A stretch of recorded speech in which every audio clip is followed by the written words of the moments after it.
Hello বন্ধুরা, সবাই কেমন আছেন? আশা করি সবাই ভালো আছেন। আমিও ভালো আছি। আমি বৈশাখী, ইউকের লিভারপুল থেকে আজকে একটা নতুন ব্লগ নিয়ে চলে এসেছি। আজকের বারটা হলো মঙ্গলবার, সেপ্টেম্বরের 3 তারিখ। সকাল সকাল ঘুম থেকে উঠে পড়েছি। বাচ্চারা এখনও ঘুম থেকে ওঠেনি, তাই চলে এসেছি ওদেরকে আজকে তাড়াতাড়ি করে ঘুম থেকে তুলবো বলে। আজকের থেকে ওদের স্কুল আরম্ভ, তাই আজকে তো আর দেরি পর্যন্ত ঘুমো বলে চলবে না। আজকে তাড়াতাড়ি ঘুম থেকে উঠতে হবে, দিয়ে স্কুলের জন্য রেডি হয়ে স্কুল যেতে হবে। এতদিন তো চলছিল একটা অনিয়মিত জীবনযাপন, যার কোনো নিয়ম ছিল না। যখন খুশি ঘুমানো, যখন খুশি ঘুম থেকে ওঠা, এরপর তো একটা রুটিনে আসতে হবে। আমিও চলছিলাম মালগাড়ির মতো, কিন্তু মালগাড়ির মতো চললে আর হবে না। খুব তাড়াতাড়ি চলতে হবে, সব কিছু টাইম মতো করতে হবে। টাইম মতো না করতে পারলেই ব্যাস গেল। তাই বাচ্চাদেরকে চলে এসেছি ঘুম থেকে তুলতে। ওদেরকে ঘুম থেকে তুলে নিয়ে গিয়ে ব্রাশ করাতে হবে, ব্রাশ করিয়ে ব্রেকফাস্ট করিয়ে স্কুলের জন্য রেডি করতে হবে। দুজনেই উঠে গেছে ঘুম থেকে। চলুন ওদেরকে নিচে নিয়ে যায় এরপরে। এখন তো ঘুম থেকে ওঠার পরে একটু একটু ঠান্ডা লাগে, তাই আমি বাচ্চাদেরকে একটু দিয়ে দেবো গরম জল খাওয়ার জন্য। ওদের ব্রাশ করা হয়ে গেছে।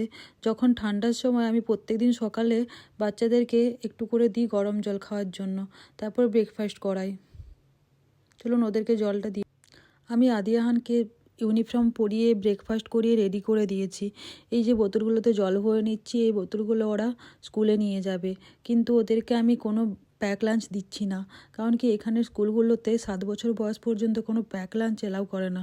কিন্তু বাচ্চারা চাইলে বাড়ি থেকে কিছু হেলদি স্ন্যাক্স নিয়ে যেতে পারে, যেরকম ফ্রুটস বা হালকা কিছু স্ন্যাক্স। আমি ওয়াটার বোতলগুলো ব্যাগে দিয়ে দিয়েছি। আহান তো চিজ পছন্দ করে, তাই ওর ব্যাগে একটা চিজ দিয়েছি। আদি অতটা চিজ পছন্দ করে না। ওরা দুজনেই স্কুলের জন্য রেডি হয়ে গেছে।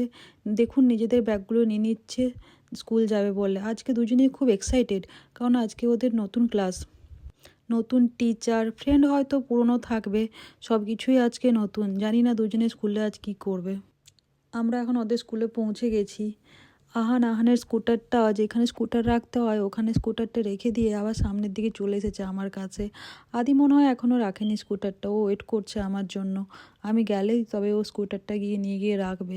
এই দেখুন এই জায়গাটা প্রত্যেকটা বাচ্চা তার স্কুটার, সাইকেল সব কিছু রাখে। ওই দেখুন আদি ওখানে দাঁড়িয়ে আছে।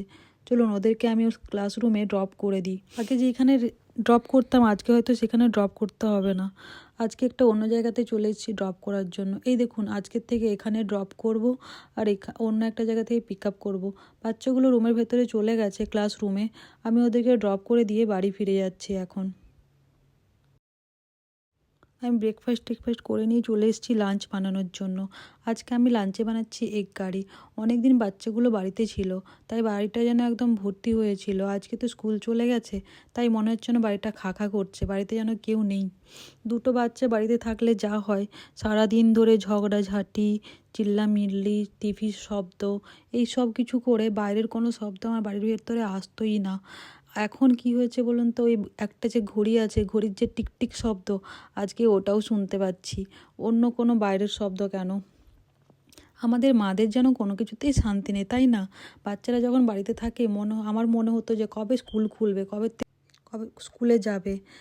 সারাদিন যেন বাড়িতে থেকে পাগল করে দিচ্ছে। এখন যখন স্কুল চলে গেছে, মনে হচ্ছে বাচ্চাগুলো স্কুল চলে গেছে, বাড়িটা যেন ফাঁকা লাগছে।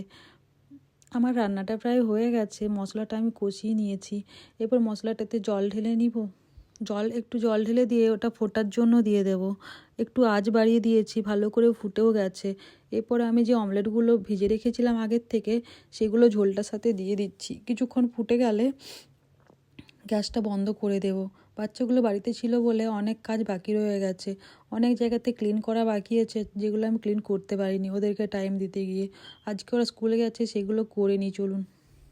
এখন বাজে বিকেল 3:30। আমি আদিয়ানকে স্কুল থেকে পিক আপ করে নিয়েছি, এবার বাড়ি ফিরে যাচ্ছি। আজকের নতুন ক্লাসটা নাকি ওদের ভালোই হয়েছে, টিচারও নাকি ওদেরকে খুব ভালোবেসেছে, আর ফ্রেন্ডদের সাথেও দেখা হয়েছে। দুজনেই খুব হ্যাপি। চলুন আজকের ভিডিওটা এখানেই শেষ করলাম। যদি ভালো লেগে থাকে তাহলে প্লিজ একটা লাইক আর কমেন্ট করে দেবেন। সবাই ভালো থাকবেন।